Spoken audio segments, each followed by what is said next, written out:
Hey, what's up everybody? Welcome back to the channel. Last night I went and watched Terrifier 3, the latest installment in the Killer Clown franchise that has taken the world by storm.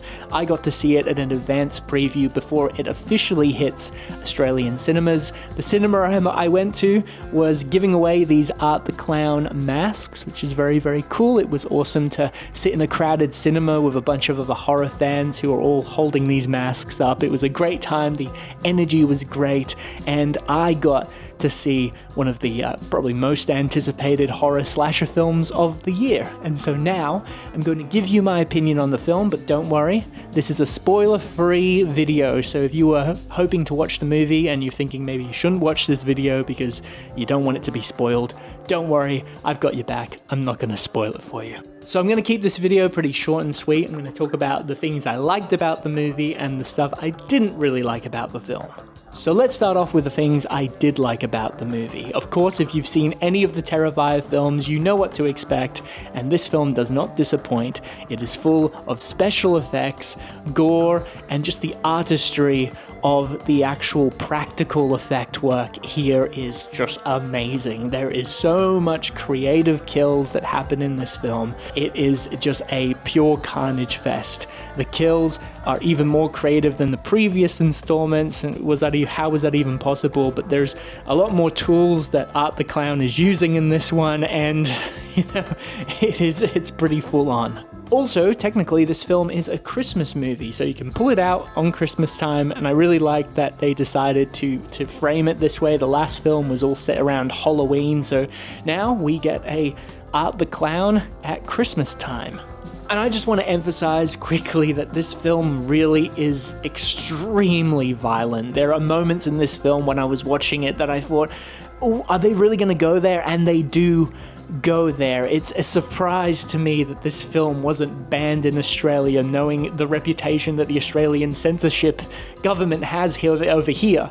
But no, this movie got released here, and I don't know if there was parts cut away from this film, but holy moly, this is a pretty brutal film. And you know, spliced in between all of this, contrasting the ultra-violence, is the one and only Art the Killer Clown, played fantastically by David Howard Thornton, who delivers another piece of nightmare fuel, but also manages to make you laugh at times when you definitely shouldn't be. But my cinema, all the people in my cinema were chuckling and laughing and having a good time. I don't know what it is about these movies and the performance of Art the Killer Clown, but people just seem to giggle and laugh. I don't know if it's uncomfortability because, oh god, it's just, it is ultra violence, and then you've just got this killer clown making these hilarious facial expressions. So I don't know what to think, really, about how this film is affecting me mentally. I don't want to think about it, but it is a film that is full to the brim of violence, and the creativeness of these kills is unlike anything that's come before it. You know, Terrifier 1 and 2, they both have the moment, you know, that moment that you remember from the film, that brutal kill that is in your mind. If you think about it, if you've seen the film, Terrifier 1 has the moment, and Terrifier 2 has the bedroom scene. Well, Terrifier 3 is just so chock full of shocking and disturbing killing that you just can't put your finger on which one was worse, okay? So, you know, I'm afraid to say it, but all the gore and the guts and the creative killing is the best part about this film. The other good thing about this film is the performances from some of our returning characters.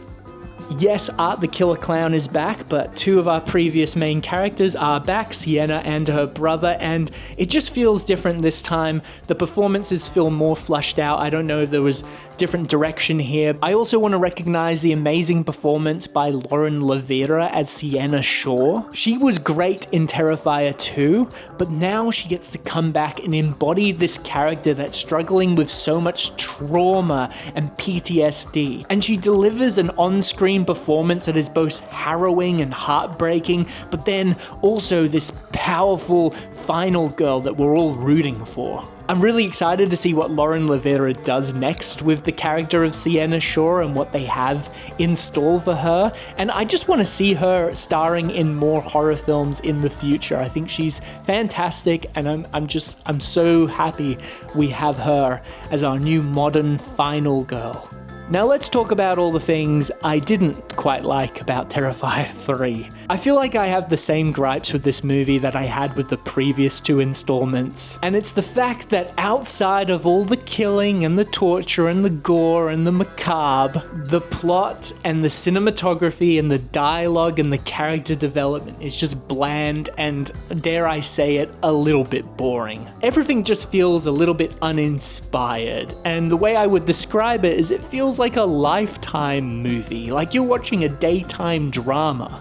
And I understand that all these characters are just heading to the meat grinder of Art the Killer Clown. But would it kill you to give us something a little bit more interesting in between the killings, like a MacGuffin or some exposition or some interesting backstory, if you make us like the characters just that little bit more, or you make us hate the characters that little bit more?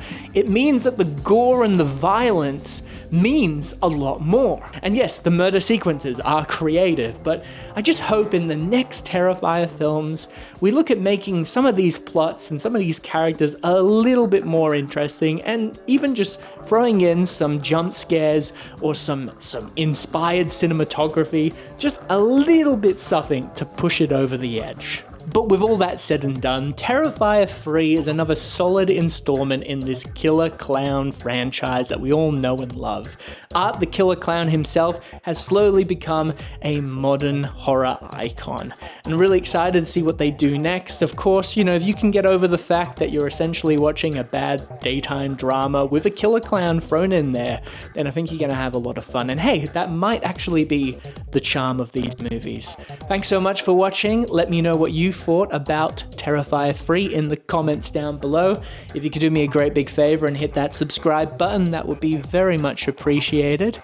And remember to keep being creepy, keep collecting physical media, and I'll see you in the next video. Thank you.